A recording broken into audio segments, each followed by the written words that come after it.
something a little unusual. Pastor Nick and Pastor Russell talked me into using all those old pictures of me with all that hair. That was yesterday. So we have some other pictures for today relating to Israel, actually.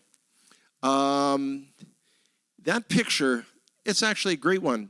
I'm standing in Itamar, the largest in terms of geographic area of all the communities in Shomron and Samaria. It's absolutely gorgeous. Samaria is largely empty, despite what the media here will have you led to believe about these poor refugees, quote unquote. But we're not going to talk about them tonight. We're actually going to touch upon a few sites in Israel and a couple of things going on, which I'm hoping will serve as a bit of a stimulus for some questions and discussion. Bless your hearts. It is really always such a joy to be here. Okay, let's go to the next one. Let's see what the next picture is. Okay, that's a view from Shiloh. By the way, you notice the pronunciation Shiloh. Shiloh is an American Civil War battlefield. That's the difference. It really is important to begin using the term. That's part of the whole process of reunification. We no longer talk about celebrating the Sabbath, but celebrating Shabbat. And the hardest thing for Beit Tehila will be if I can ever get y'all to stop saying tabernacles and stick with Sukkot. But that's a much larger battle. That's a view from Shiloh, and it just gives you an idea of the terraced farming, which was invented in the land of Israel, and the absolutely gorgeous scenery. And you'll also see something in the distance. I pointed out to our tour group that was in Israel with me recently. In Israel, as you know, we don't have a lot of water. Never have. And Israel leads the world now in desalination and the use of gray water for agricultural purposes. World leader in desalination. But what we do have a lot of is rocks. Tons of rocks. So I want to encourage you now, I will remind you when you come to Israel, to please feel free to bring a pound or two back from most everyone you know. I do encourage you, by the way, while you're gathering the rocks, you'll be a little careful. You may have read about that lovely American family 2 months ago in the Golan Heights that found an unexploded Syrian artillery shell. And they thought, this will be so cool to bring back home. They put it in their luggage. They got to Ben Gurion Airport, and in showing that it fell out. Danger, Will Robinson, danger. Yeah, the whole airport. There is one funny thing that came out of it. Only one person got hurt, thankfully. This guy jumped up on one of the luggage conveyor belts and tried to run.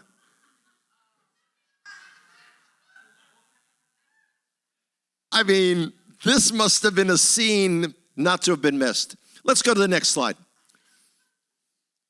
Okay. Kind of forgot that this went in here.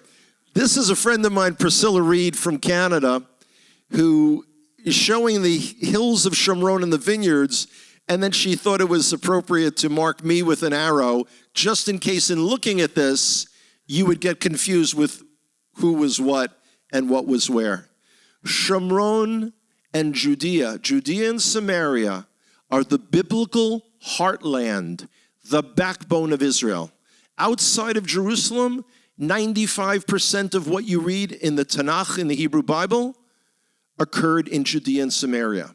Now, when silly goose people like the European Union and the American government say really foolish things like referring to Judea and Samaria as the West Bank, by the way, that terminology comes from the time that Jordan conquered and occupied Judea and Samaria between 1948 and 1967.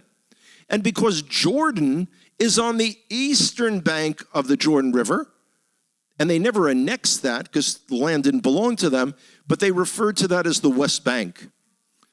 So those are our eastern hills.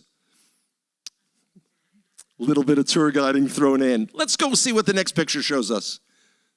Oh, yes. I think they've taken this down, but this is something they had up at Shiloh a number of years ago. And what's great about it is if you can read it says, from tribes to a nation, casting lots to divide up the land in Shiloh. This is where we first became a nation. We, all the people of Israel. For 369 years, the Mishkan, the tabernacle, stood in Shiloh. Let's go to the next picture, please. Picture I took just barely 2 weeks ago. We were visiting Har Bracha, the Mount of Blessing, and got a great presentation from Tommy Waller, the visionary who created Hayovel. And there we are. I'm looking through the vineyards to the town of Har Bracha, and in the background you see Mount Ebal, Har Eval, barren, the mountain of curses. Always a reminder that we as a people have always been given the choice, the blessings and the curses. Remember, I will bless those that bless you. I will curse those that curse you. It's really simple. Israel is that proverbial line in the sand that Josh Waller sang about. Next slide, please. Ooh. Also some of the beauty. And not a site that I get to take very many groups to. That's Ma'ale Livona in Shomron, in Samaria. That is one of the areas... Livona, in English. Frankincense, and what was the other one? Myrrh. Yeah, myrrh. Yes. That's where that came from. That was also a site of battles of the time of the Hashmonaim, the Maccabees, my neighbors from Modi'in. And you see, rocks. Lots of rocks. Yes, that is it. What that shows is that someone, not in the group that I was guiding, of course, God forbid, someone else who should be thrown a beaten, left a water bottle there. Not good. Not good. Next slide, please. Okay. For some of you, that'll look a little familiar. That is the dig at Shiloh that Beit Tehila participated in. Okay. For those of you inquiring minds who want to know, did I dig that day? Forget about it. Not a chance. No. It was hot. It was really hot. I think we have another one or two pictures of that. There's one. But the thing that's really, we could stay here for a second. The professor that's leading the dig is a guy by the name of Scott Stripling. Fascinating man. And he is digging at a site in Shiloh where they believe that they have potentially found where the Mishkan, the tabernacle, stood for 369 years. It's a little further north of the site that has been projected or thought to have been the location. And the reason they believe that is they have found, not all of them, but I think 2.5 to 3 walls. Because again, remember, the Mishkan was initially temporary, but then it stood for 369 years. You mean to say with the winds that there wouldn't have been walls that supported it? Of course. It's brilliant. Professor Stripling, really, really nice guy, has also been the guy that's been digging at Har Eval, Mount Ebal. And it's his group that has identified that amulet that you may have read about. Certainly the one that Aaron Lipkin, who's in the U.S. right now, has been going around for the last 6 weeks teaching about. This could be the very first evidence that we have that the children of Israel had an actual written language thousands of years ago.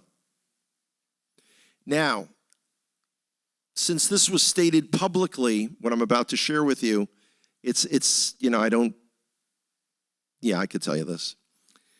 Hayovel was instrumental in getting these archaeological finds off Mount Ebal.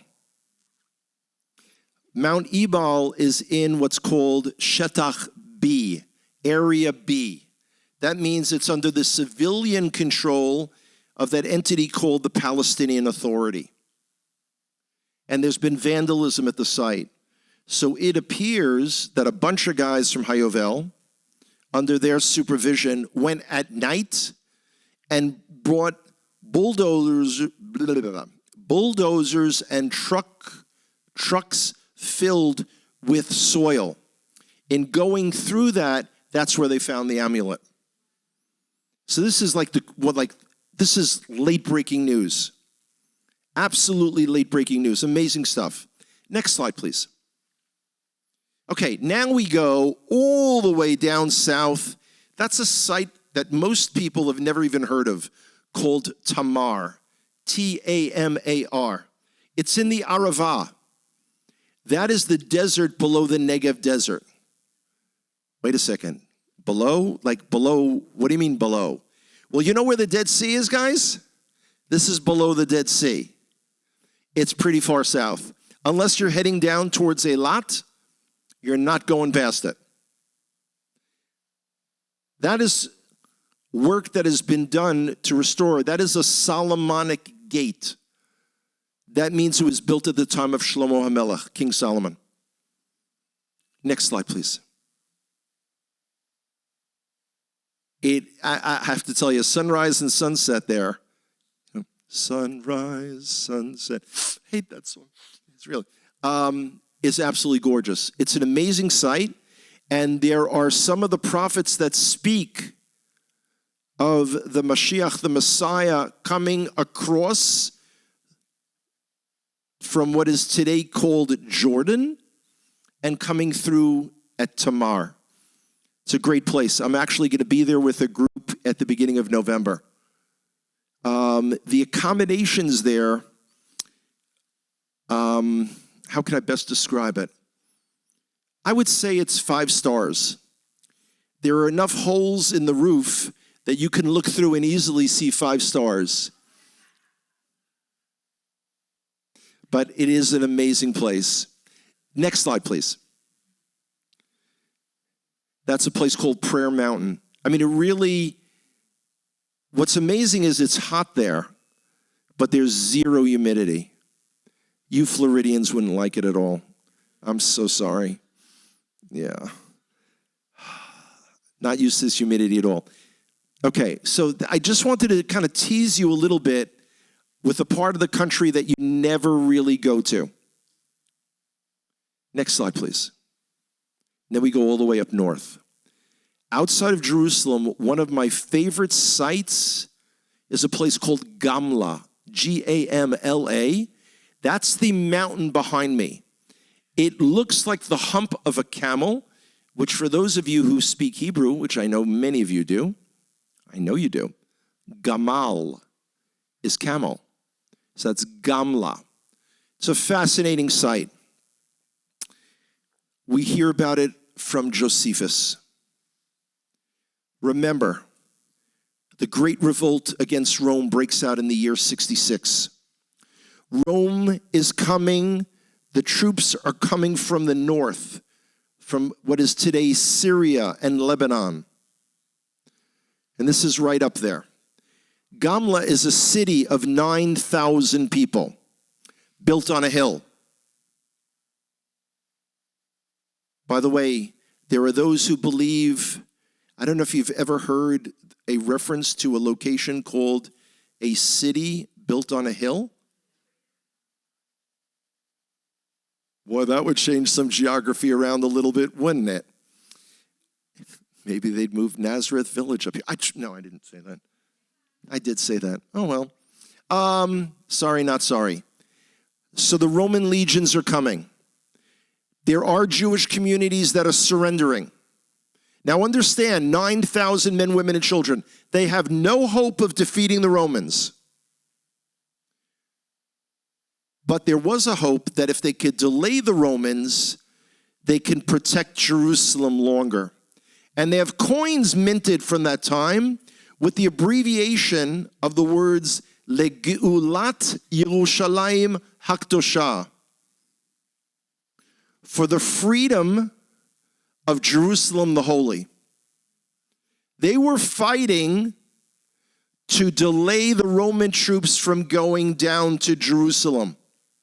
Now, there was a hope at the time that Parthia, in what today, well, that's no longer Persia, but in the Iran of today, who was an enemy of Rome, would enter the war. That sadly did not happen. The Romans attacked. There are fortifications in the city all the way up that hill. In fact, behind my hat there's a dark line. Part of that is a Beit Knesset, a synagogue from the Second Temple period, 2,000 years old. They're able to beat the Romans back. They're thrilled.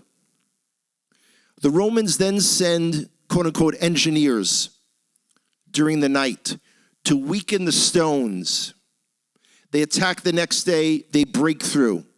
They begin fighting their way up the hill. Now, Josephus tells us, by the way, Josephus was not there. Josephus was never at Masada either. Masada comes into the story a little bit. 9,000 people. He relates how the Romans climbed on the roofs of the Jewish homes to fight their way up the hill. Because of the weight of their armor, they fell through the roof. But eventually, they slaughtered 5,000 people. 4,000 jumped from the cliff to their death. If it's starting to sound a little bit like Masada, this is in the year 67. Masada's in the year 73.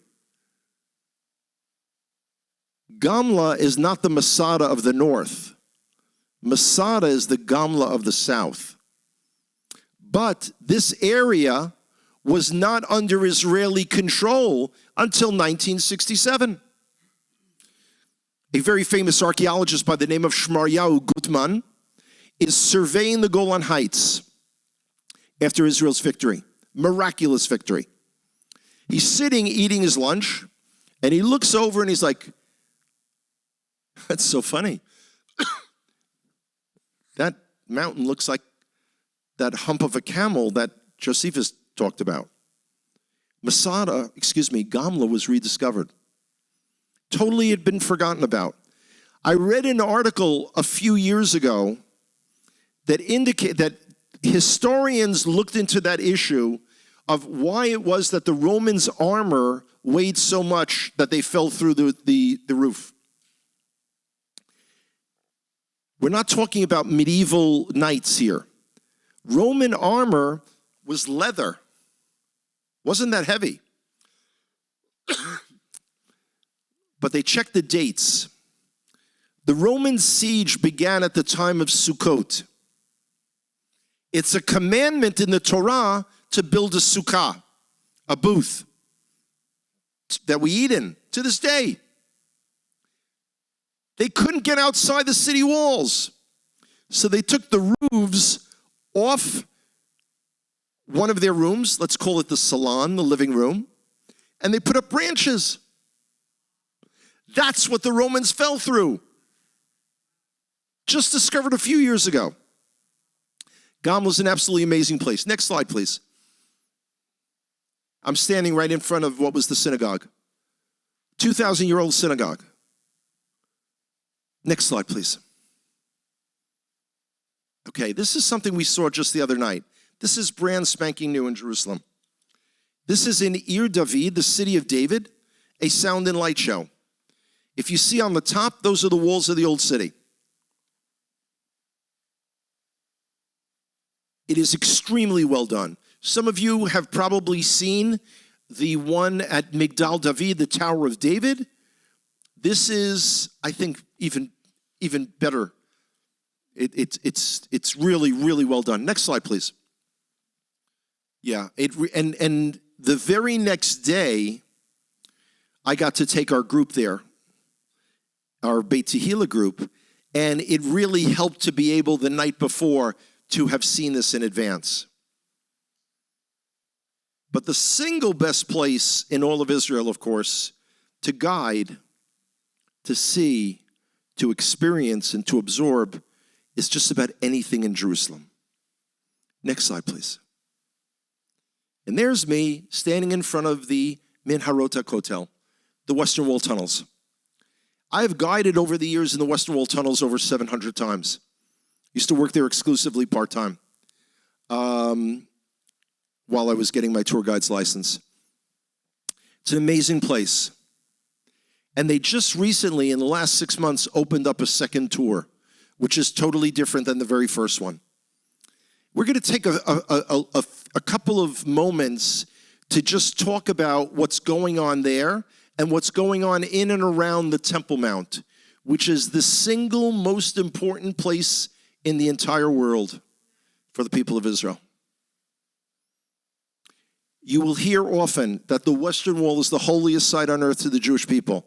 That is absolutely, unequivocally not correct. That rock on the temple... Okay, I'm jumping ahead of myself. I think we have a picture or two of it. Let's go to the videotape. Now, that's me guiding in the Western Wall tunnels. That's me again. We can move forward. I should have been nicer to Pastor Russell. I really should have been. Actually, I was nice to Naomi. I thought she was in control today. I made a mistake. I'm standing here. This is years ago. I was guiding a group at where my left hand is resting on a single stone that's 42 and a half feet long, 11 and a half feet high, and the estimation of its thickness has changed over the years. We're now saying between 2 and 4.5 meters thick. By the way, that's a big standard deviation. 2 meters is 6 feet. 4.5 is 12, 13 and a half, sorry. Having grown up in the Bronx, it's very hard for me to do math beyond two hands. Next slide, please. Okay, that's part of the new area that is now available on this other tour called the Great Bridge. That is an ornate room from the Herodian period. By the way, when we say Herodian period or built by Herod, we're talking about Herod the Great. Herod the Great ruled between 37 before the Common Era and 4 of the Common Era. But when you say Herod, you need to think like a family business. His sons, grandsons, etc. But this was a royal reception room. And you can, now it's very hard to see, I'm sorry. I didn't bring a laser pointer with me. But there are ornate carvings on the top. There were what are called pilasters, inlaid pillars. Absolutely gorgeous. Now, when was it first found? You don't have to come and apologize. It's okay. Oh. Dina, he's a keeper. You know, you didn't need me to tell you that, but I go. So, whoa, here in the corners. Very hard to see. But it's amazing. It was found when? No, well, that's when it was built. When did we first find it? 1867. Huh? Yeah, you have to remember your history. England had an interest in the land of Israel, but the Ottoman Turks were in control. So what did the British do? They sent explorers. One of my heroes of modern history came here in 1867, came to Israel. 28-year-old Captain Charles Warren. He discovered all the areas around the Temple Mount that we talk about today. It was his exploration. Understand something. There has never been an archaeological excavation on the Temple Mount. Muslims will not allow it. Captain Warren was ingenious. He wanted to dig up on the Temple Mount. Muslim authorities wouldn't allow him to. He offered to dig next to the Temple Mount. They still wouldn't let him. So what did he do? He moved quite a distance away, dug a 1-meter wide shaft all the way down, and when he was so far down that the guards above couldn't see what he was doing down there, he then tunneled horizontally to the walls and sketched everything that he saw. Absolutely brilliant. You can buy a replica copy of his sketchbook on Amazon.com. $1,500. I'm doing a GoFundMe campaign. I have $6 towards it already. Maybe I'll have to wait a little longer. In here, in this room, strangely, Warren referred to this as the Masonic room. Why? Because he was a Freemason. So and this is what happens when you project your personality back in a couple of thousand years. Well, I'm a Freemason, sure. This is their lodge. Amazing. They're also, you don't see them on this, but over here are kept, they look like stone softballs. And they were actually projectiles that were fired at the Jewish defenders of the temple 2,000 years ago when it was destroyed on the 9th of Av, which is in about 6 weeks. It's Saturday night through Sunday night, whatever that is, the 7th or 8th of August. Excuse me. So yeah, next slide. I want to tease you a little bit. Okay. This is part of the new area. Our group, I was able to take in here. We did our tour here. And that's part, you see where kind of is a semicircle? The Romans built a theater where the walls went all the way up and think of stadium seating, all the way up to the western wall. Next slide, please. Those stones are part of the western wall, the kotel. These were covered for 1,700 years. They've only been exposed in the last 4 years. And even on this slide, you can see the double carved borders of the Herodian stones. These are pristine stones. Again, they were covered for 1,700 years. They weren't outside and bleached and carved away and had Muslims put their homes on it and all those things. None of that happened. Next slide, please. This is part of that Odeon. It went all the way up, stadium seating right up to the back of the western wall. What we don't know is why was there a theater there? There were only about 200 seats. So we don't think it was for presentations. Could have been something like a city council meeting.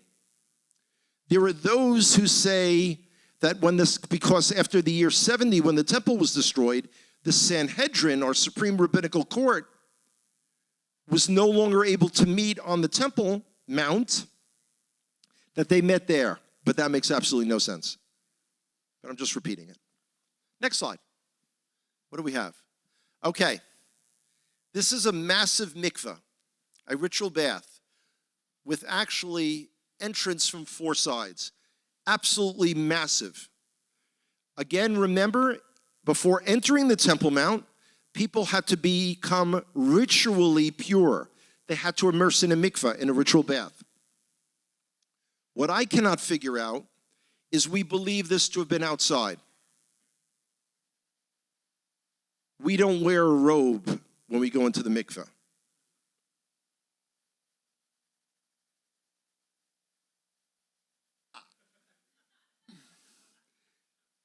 I did recognize some of the people who cackled in the back. I don't want to draw attention to them, though. I know you're writing down their names. Forgiveness, Pastor Nick. Think forgiveness. Anyway, but it is massive. Absolutely more, by the way, more than 100 mikvaot, ritual baths, in the area of the Temple Mount have been found over the years. I want to explain something about archaeological finds in Israel. There is no massive national effort to uncover everything. The Western Wall Heritage Foundation does their thing here. The folks in the city of David do their thing there. All of Israel could become a giant walk-through archaeological park. Instead, we're a nation of 9 million people, high tech, etc. There are many things that there's no active effort or interest to even look for. I'm not at all happy with that, but that's a fact. Next slide, please. That is an area under a building connected to the Western Wall Heritage Foundation. This is actually not available to the public, at least not yet. That is not 2,000 years old, those structures, but they're probably in the range of about 14 to 1,500 years ago. This is post-Roman, Byzantine, Christian era. And then into the, then we had a variety of Muslim conquerors. Umayyads, Ayyubids, Abbasids, Mamluks, Ottomans. By the way, something they all have in common. All Muslims, all from outside of Israel, none of whom ever built anything in the land of Israel. Jerusalem was never a capital. It was never a big deal. Where do Muslims come from? Islam started in Saudi Arabia in the year 622. They conquered the land of Israel from the Byzantine Christians in the year 636. Arabs come from Arabia. Jews come from Judea. I don't know why the world can't grasp that. Next slide, please. That's a model of the Second Temple. It was not working the day that we were there. We weren't able to get it to change. But this is the sort of bridge into the next couple of minutes of what I would like to touch upon. And I cannot stress to you enough the importance and centrality the temple played in the lives of the people of Israel. I can give you a homework assignment. I'd like you to go back through the 4 gospel accounts, Matthew, Mark, Luke, and John, and see how many times it's mentioned about Yeshua going to the temple, or Yeshua talking about his Father's house. He wasn't talking about a cottage in Miami. His Father's house is a reference to the Beit HaMikdash, the temple. Tommy Waller even brought this out to us when he was talking to us. This is a big thing. Again, it is one of the things that in the Hebrew roots Messianic movement, nobody talks about. In the same way that the Jewish life of Yeshua as a Jew in the land of Israel, growing up in Judea, in what today is under the control of the Palestinian Authority, nobody talks about that either. That's why I bring it up. Next slide, please. Okay, here is the Temple Mount. So let me give you a little bit. By the way, in putting this together with Pastor Russell the other day, it dawned on me that I should do a full-blown presentation, not today, on the Temple Mount and everything relating to it. But the Western Wall is this little, what we know of as the Western Wall Prayer Plaza is this little section here. But the entire Western Wall is 488 meters long. That's the length of 5 American football fields. That's the entire Western Wall. Now, what I showed you before was a few things that have recently been uncovered in the area of the Western Wall. But you should understand something. This whole area and much more around it is referred to as the Muslim quarter. Now, Jerusalem, as you probably know, is 4 quarters. Muslim quarter, Jewish quarter, Christian quarter, Armenian quarter. The terminology is totally irrelevant.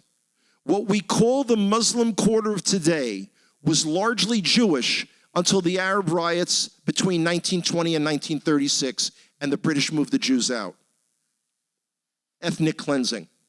Okay, so the Dome of the Rock has only been there since the year 691. It is over the rock that we refer to as the Even Hashtiyah, the foundation stone, where according to Jewish tradition, God began the creation of the earth. That stone where Abraham brought Isaac to sacrifice, that very stone, where the Aron Habrit, the Ark of the Covenant, was placed. Remember the Ark of the Covenant? Bum, ba-dum, bum, bum, ba-dum, bum, ba-dum, bum. Yeah. Very same thing. Now, that is not a mosque. People do not go in there to pray. It is a shrine built around that rock. That is where the Kodesh HaKodeshim was, the Holy of Holies. The reason the temple cannot be rebuilt right now, and there are many reasons, but the big one is this is sitting right there. The temple cannot be built in an alternate location. This is the El Aqsa Mosque. It's the gray-colored dome. But when Muslims refer to the Temple Mount, they refer to it as El Aqsa. This whole thing in their language is El Aqsa. I put up a great meme on Facebook recently. Kind of like, the characters kind of look like South Park. And the guy said, if you don't like the idea of Jews praying in the El Aqsa Plaza, you shouldn't have built it on our Temple Mount. Yep, there it is. If you didn't want Jews praying at the El Aqsa Plaza, you shouldn't have built it on the Temple Mount. Thank you. Next slide, please. Okay. This is a lot of detail. The Antonia Fortress here in the north, Solomon's original platform, the expansion of the time of the Hasmoneans, the Hashmonaim, the Maccabees. But the real change happened during the Herodian period. Herod built this huge box, big stone box. That's the Temple Mount. By the way, the Western Wall is not a wall of the Second Temple. It is the western part of the outer retaining wall, the box. The reason people come to the Western Wall to pray, which would be this section over here, is it's the spot closest to the Holy of Holies that they could come for public prayer. In case you're wondering, very often people ask me, how often do I go to the Western Wall to pray? And I say, I actually never go to the Western Wall to pray. And then people are aghast. And then I explain to them. Understand something. When you're in Brandon, Florida, you face east for prayer. Rain? No, there's no rain again until after Sukkot. That's only in my hood? Linda, you're not giving me good news today. My hair will frizz. Shh, don't laugh at that. Okay. So, I just totally distracted myself. Don't worry about it. Okay, yeah. So, when you're here, you pray east, as we say, towards Jerusalem. When you're in Jerusalem, where do you pray? Facing, people will say, the Western Wall. No, that's where you're facing. So what I do, if we say this is the Western Wall, and it is, what I do, this is the Western Wall. Instead of going up to it, I go back and turn in the direction of this spot right here. Okay. Next slide, please. Okay. Do you want to explain that to me? No. Okay. This is a topographical map, but all these numbers over here show cisterns. Where did the water come from? Next slide, please. Cisterns are big storage tubs. This is really hard to see, but from Jerusalem, here, Solomon's pools near Beit Lechem, Ephrat, is the source of water for the Temple Mount. This aqueduct snaked almost 21 kilometers. It's slightly higher, using the force of gravity to bring water, in this case, down to Jerusalem. They were stored in all those cisterns under the cisterns still exist. They were mapped out by Captain Warren back in 1867. Next slide, please. In fact, this is an artist's drawing of Warren's description of first finding cisterns under the Temple Mount. Again, we're talking about more than 150 years ago. Amazing. By the way, little trivia. Does anyone have any idea what happened to Captain Warren at the very end of his career?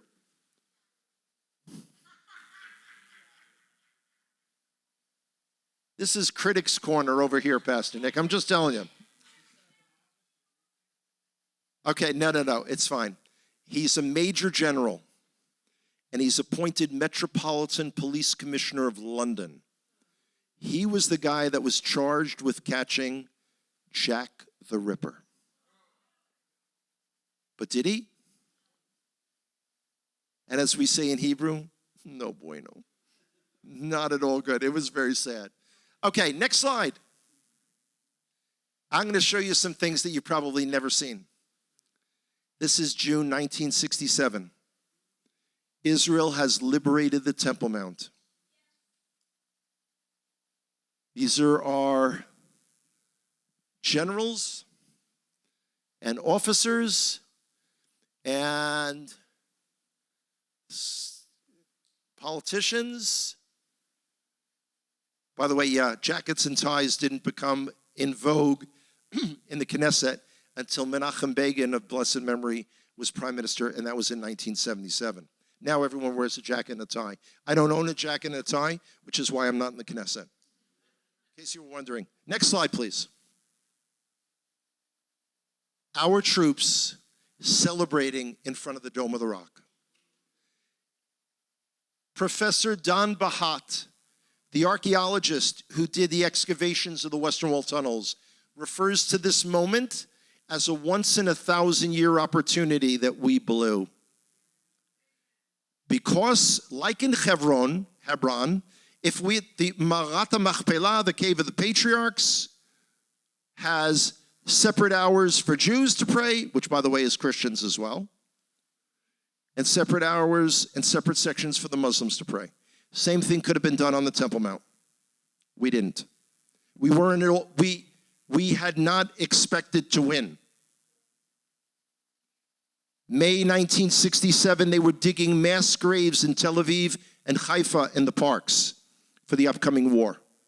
We thought that, God forbid, there would be another Holocaust. Next slide, please. That shows you the Dome of the Rock in the middle of the 19th century. No buildings, no trees, no people. Next slide, please. Wow. Rabbi Shlomo Goren, the chief rabbi of the Israel Defense Forces, standing with the shofar, because he wanted you guys to be able to relate to him. That's a little joke. And a Sefer Torah. And does it look like a marble column behind them? It should. It's inside the Dome of the Rock. Unfortunately, he was forced to leave by our government at the time. Next slide, please. Israeli troops putting up our flag on the Temple Mount. Moshe Dayan, our Minister of Defense, made them take it down. Next slide. Many of you stood in this place. Okay, next slide, please. Something else you've probably never seen. There was building all the way up against the Western Wall. Teddy Kollek, who was the mayor of Jerusalem, did not wait for national approval. He called his friends in the construction industry to bring bulldozers. He's going to have a party the next day. And they bulldozed they moved out the Arabs that were living there, and they created the Western Wall Plaza. There was no plaza until after June 1967. Next slide, please. Imagine if this many Jews asserted their right to pray on the Temple Mount. See, I like that because it's subtle. Not. Next slide, please. The Arabs will routinely hang the flag of the so-called Palestinian Authority up on the Temple Mount. Next slide, please. What was the point of this if we still have this? That is the one spot in all of Israel that we have absolutely no freedom of religion. You know, as Christians, you should be aware that the only place in the entire Middle East that you could practice your faith however you want to is Israel. In the entire Middle East. You could be Catholic, you could be Greek Orthodox, you could be Episcopalian, you could be Hebrew roots, you could be whatever you want. But the one place in Israel that we have no freedom of religion is the Temple Mount. Next slide, please. So you built this 1,330 years old on top of this, 2,978 years old, and I'm the one occupying your land. That's also a subtle thing I put on Facebook from time to time. Next slide, please. Yeah. And that's, for people who get confused with numbers, you do this. Okay, so again, when I was mentioning before, so what I would do is instead of praying right up here, pushing these guys out of the way, I would come back here facing in this direction. Next slide, please. Here we have this again, and I think that's it. Yeah, this is also subtle. Temple being rebuilt today, now, in our day. And I think I have one more picture of this. Yep. Because, of course, you'll have the light rail. And by the way, I know this looks futuristic, but they are building a cable car that will go to the area of the Western Wall. Right across the valley. Next slide. I think that's it.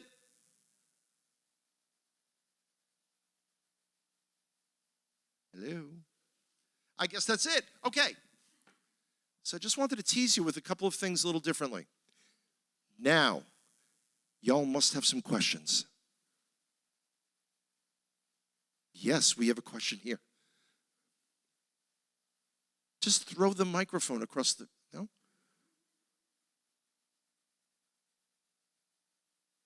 Ryan, there's a question over here. Okay. I tried to stand up for you. All right, so what are the details on rebuild?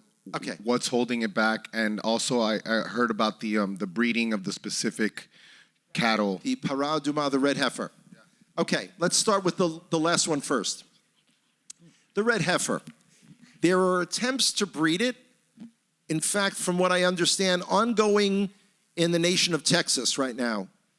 Hasn't been successful, but where there's life, there's hope.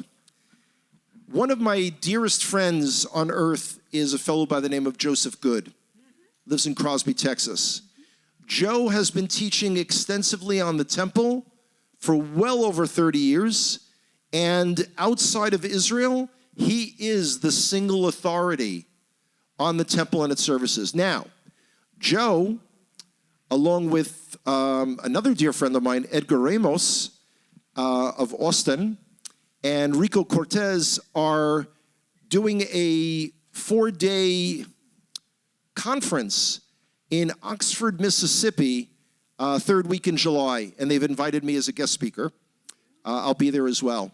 So there are these ongoing teachings, and in in Israel we've got the Temple Institute, but here in America, in English, Joseph Good, Jerusalem Temple Studies. Joe is doing an amazing job. He's like the Energizer Bunny. He's incredible. There are people who have heard that we're actually building and preparing things for the temple. The Temple Institute has created vessels that will be used. There has been no construction because as it is, we live in a political hotspot. The temple can only be rebuilt where the Dome of the Rock currently stands. That complicates life. However, we in Israel are not at all prepared to build it right now, should the opportunity present itself. Now understand something. We in Israel sit on the Syrian-African rift. We have a major earthquake every 100 years in Israel. We're running late. It's behind schedule. I'm trying to make sure it doesn't occur when Beit Tehila is in Israel. Okay? That's my little piece of the puzzle. So when the timing is right, I am sure Hashem will provide the opportunity. Amen. Right now, we've got to get our act together.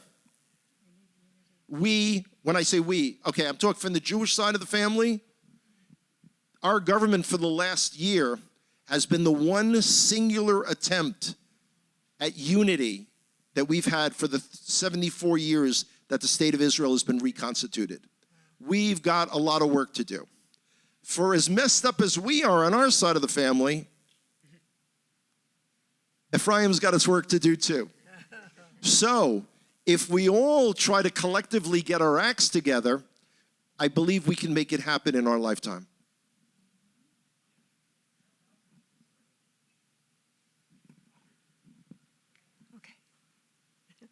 Okay. 2 comments and a question. I'll get the comments out of the way. What's this, a 2 for sale? Yeah. What's the guy's name with the patch over his eye? Moshe Dayan. Moshe Dayan. Yep. To me, I cannot understand why he gave that authority to the Arabs. I will explain that to you after I hear your other question. I mean, to me, that just made me angry. But the other thing that is terrible in my eyes, and I think that Satan just loved it, was when the Bible was translated, the New Testament, and they said law instead of Torah. People would have understood it. But anyway, here's my question. That big rock that you described, that was feet thick and long and high. How did it get there? This one guy came and he talked about Nephilim. Oh. No. No? No, Nephilim, Okay. giants did not put it there. It was not lifted in place by heavily trained dinosaurs either. Someone asked me that once. The irony is we actually don't know how that large a stone got there because the way the Roman technology moved stones is they had logs underneath them and it ran like a conveyor belt. This was too heavy, it would have crushed it because that stone is not the bottom level. That was not street level 2,000 years ago. Where I was standing in that picture, it went down for another 18 meters below me. That's 54 feet.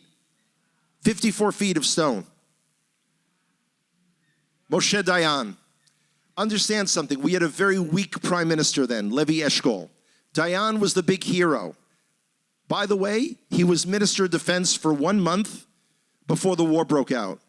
All the plans had been put in place by our chief of staff, a guy by the name of Yitzhak Rabin, who later became prime minister and was subsequently assassinated back in 1995.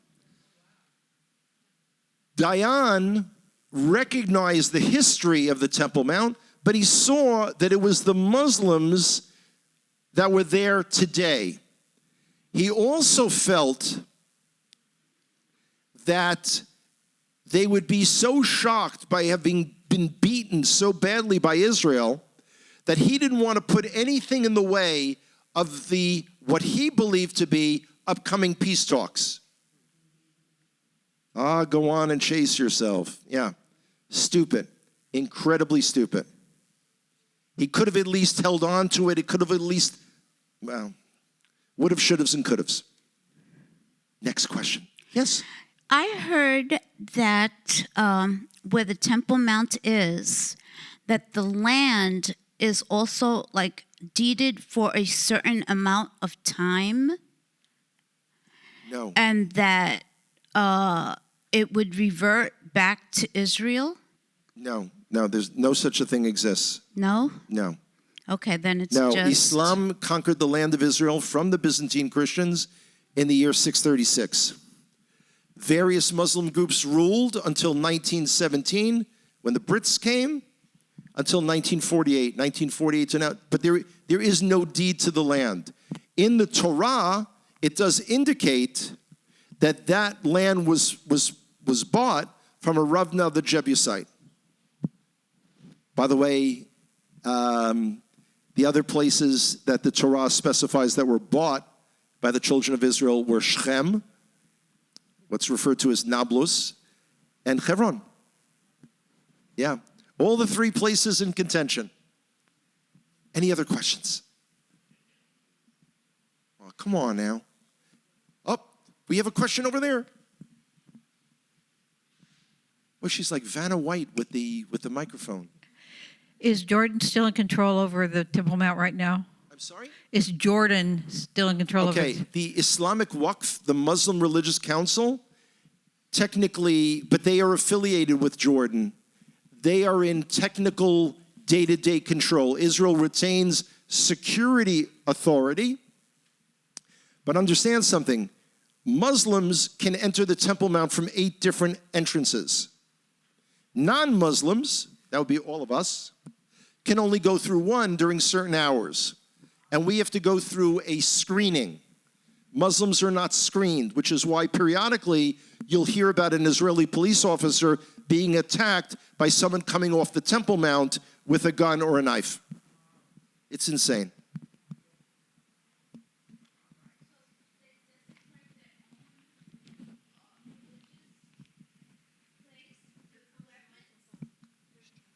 They feel that the weapons are cool as long as they get to kill us infidels.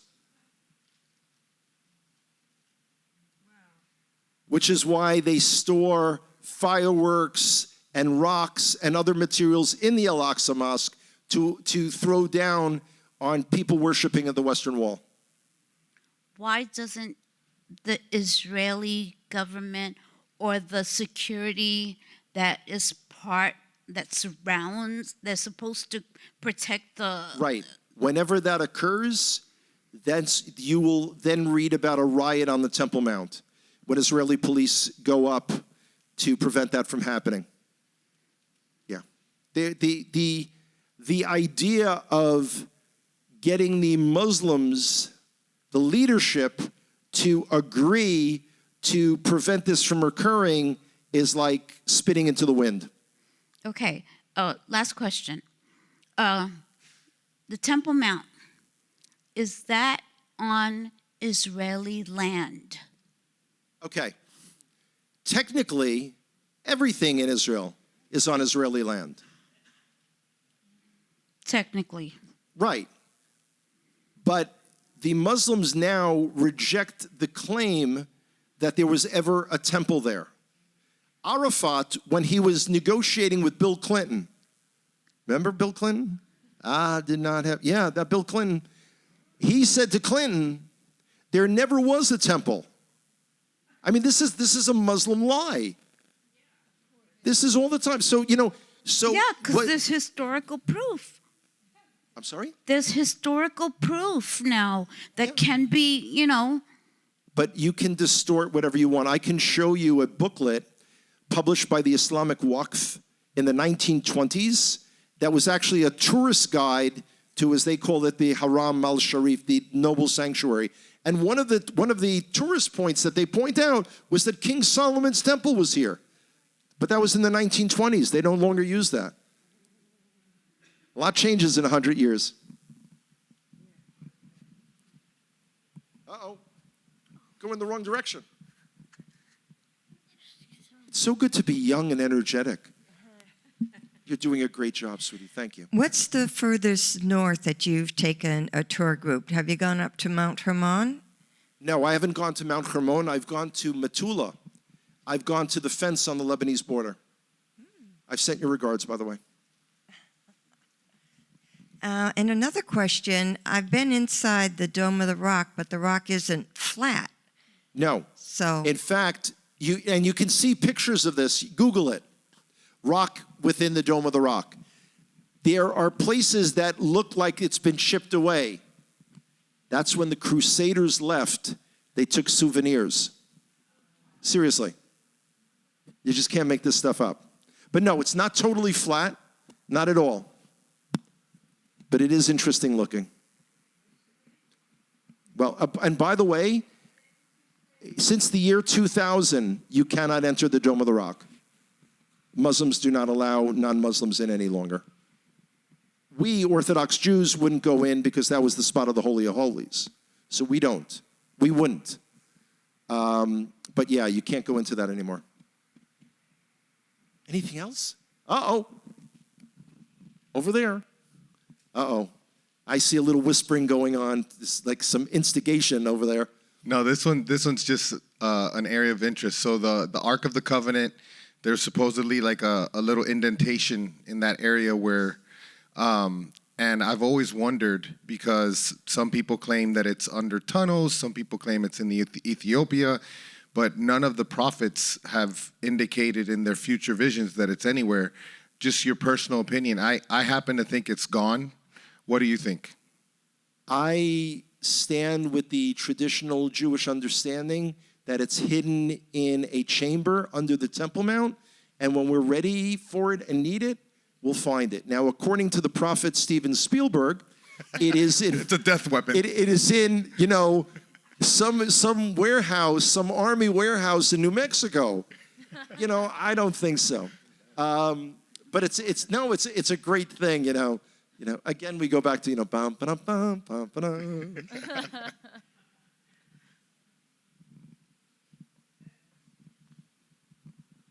Oh, we've got another question back here. Naomi, you're doing a great job. Thanks, kid. I wanted to know, the cities seem to be very crowded with a lot of people. How far in either direction can anyone go and buy property and build whatever they want? Okay. Buying property and building whatever you want is an American concept. We don't have that in Israel. Let me explain why. During the 400 years that we were ruled by the Ottoman Turks, they were totally corrupt. Jewish philanthropists in the 19th century began buying land from the Ottomans to use for a future Jewish state. When the state of Israel was declared in 1948, they turned all of those tracts of land over to the government of Israel. The government of Israel today currently owns 95% of the land. You cannot buy land except in very, very few instances. Like I think in the Golan Heights, there's the possibility. But generally, you cannot buy land. Even if I had the money, I couldn't buy land. It's like, again, like the 99-year whatever. But yeah. Catholic Church, Greek Orthodox Church, yeah, they got a lot of stuff. They also probably have the actual menorah from the temple. If Pope, whatever his face is, would kindly give it back. Francis? Francis. It's not a really tough masculine name, is it? Bless my heart. Anything else, guys? Oh. Hi. Okay, so with it being so crowded and all these people that want to do Aliyah or whatever, where can they live? Okay, let's take that apart piece by piece. So crowded. Israel's not that crowded. Jerusalem's crowded. Modi'in is crowded. Tel Aviv is really crowded. The rest of the country is not. People want to live near the center of the country. That's where everything is happening. Okay. People who wanted to come on Aliyah. I don't know if you're referring to Jewish people or people in this walk. Jewish people, they ain't so many interested. Never was, never will be. From the United States of America, Aliyah on a yearly basis is about 3,400 people. Out of a Jewish community that, now I was just listening to, a speech the other day on YouTube that was talking about 6 million American Jews. I think the number is actually somewhere closer to 4.8 to 5 million. But out of that many people, 3,400 a year is a joke. And most of them don't stay. Because life in Israel is very difficult. Culture is different. I mean, it's not just learning Hebrew. The culture is different. The people are different. Now, if you're referring to people from the Hebrew roots, Messianic movement, whatever, there is no consideration whatsoever of expanding the criteria to allow Aliyah. There's something called the law of return, which states that if you have at least one Jewish grandparent, you can gain Israeli citizenship. By the way, that does not mean that you're considered Jewish. Not by our Ministry of Interior. But over the years, now again, I began finding people like yourselves back in 1994. And I've met many people who say, oh, if only I could go to... No. First of all, no one's learning Hebrew. You need a job that you could continue working. You need savings. No one is preparing this. By the way, no one is preparing this. So essentially what the question becomes is, when will Israel allow Christians to immigrate? And I don't see that ever happening. So wait a second, how are we going to be one people together again? Hello? It's a God kind of thing. It's a God thing. He promised it, he's going to make it happen.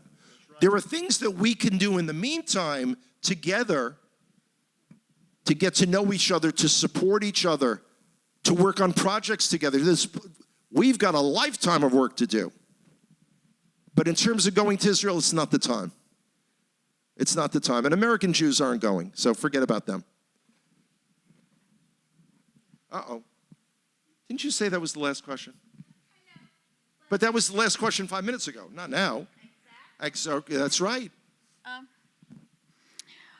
What about American missionaries that go to Israel and they live there? And they come back and they go back and they live there. Okay. First of all, the term missionaries is like root canal for me. Sorry. So understand that. Okay. Okay. You can get, y'all are Americans. You can easily, first of all, you get an automatic 3-month visa. You show up, you get a 3-month visa. You can readily renew that for another 3 months. Afterwards, it kind of depends a little bit. So there are a handful of people, Christians like yourselves, who somehow, some way, over the years, got themselves into Israel. I have no clue how they did it. In some cases, they married a Jewish person, an Israeli. In other cases, this was back in the 70s, when things were a lot more loosey-goosey. So I don't know. I have no idea. There are clergy visas. There are other things. For instance, Hayovel, who I would not call missionaries at all, Hayovel has a special visa where essentially my understanding is they can stay as long as they want. Yeah, well, nothing is permanent. Yeah. Yeah, so this is you know, it's an ongoing thing, because what happens is people come to Israel full of love for the Jewish people. And then what they want to do is proselytize. And that is, first of all, it's the antithesis of mutual respect. And you're showing yourself to be a liar.